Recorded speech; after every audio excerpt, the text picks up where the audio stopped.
Hi அஸ்ஸலாமு அலைக்கும். அங்கே சிக்கன் பிரியாணி, அதாவது எங்கள் வீட்டு ஸ்டைல் சிக்கன் பிரியாணி செய்யலாம்.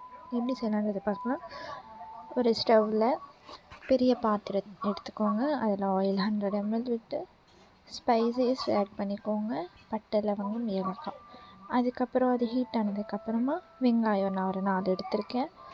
அந்த 4 குட்டி குட்டியாக கட் பண்ணி அதையும் ஆட் பண்ணி ஜிஞ்சர் கார்லிக் பேஸ்ட்டும் ஆட் பண்ணி நல்லா மிக்ஸ் பண்ணி ப்ரௌனிஷாக ஆகணும். அதுக்கப்புறமா நல்லா ப்ரௌனிஷாக ஆனதுக்கப்புறமா நான் வாஷ் பண்ணி வச்சுருக்கேன் சிக்கன் 750 கிராம் எடுத்திருக்கேன். அதையும் ஆட் பண்ணி நல்லா மிக்ஸ் பண்ணி விடுங்க. அந்த ஜிஞ்சர் கார்லிக்கும் அதுவும் நல்லா மிக்ஸ் ஆகணும். மிக்ஸ் ஆனதுக்கப்புறமா தக்காளி ஒரு 2 எடுத்திருக்கேன், அதையும் ஆட் பண்ணிக்கோங்க. பச்சை மிளகா ஒரு 5 எடுத்திருக்கேன், அதையும் ஆட் பண்ணி நல்லா வதக்க விடுங்க. வதங்கினதுக்கப்புறமா சால்ட்டு, தேவையான அளவு சால்ட் ஆட் பண்ணிக்கோங்க. அப்புறம் மசாலா, பச்சை மிளகாத்தூள்,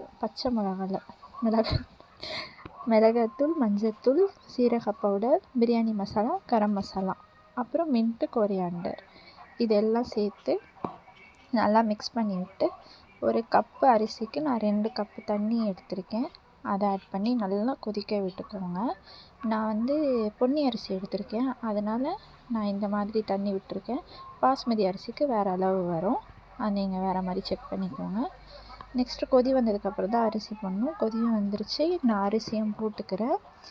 நல்லா வேக வச்சுக்கோங்க, நல்லா வேகணும் அரிசி. அதுக்கப்புறமா நான் தயிர் ஆட் பண்ணல, நீங்கள் தயிர் ஆட் பண்ணிக்கோங்க. தண்ணியும் ட்ரை ஆனதுக்கப்புறமா கீயும் ஆட் பண்ணிக்கோங்க. உங்களுக்கு வேணும்னா கலர் பவுடர் போட்டுக்கோங்க, நான் கலர் பவுடர் போடலை. ஓகேங்களா? நெக்ஸ்ட்டு நான் வீடியோவில் காட்டியிருக்க மாதிரி வெயிட் வைங்க அது மேலே. அவ்வளோதான். எனக்கு தெரிஞ்ச ஒரு பிரியாணி சூப்பராக வந்திருக்கு. நீங்களும் செஞ்சு ட்ரை பண்ணி பார்த்துட்டு சொல்லுங்கள். பாய்.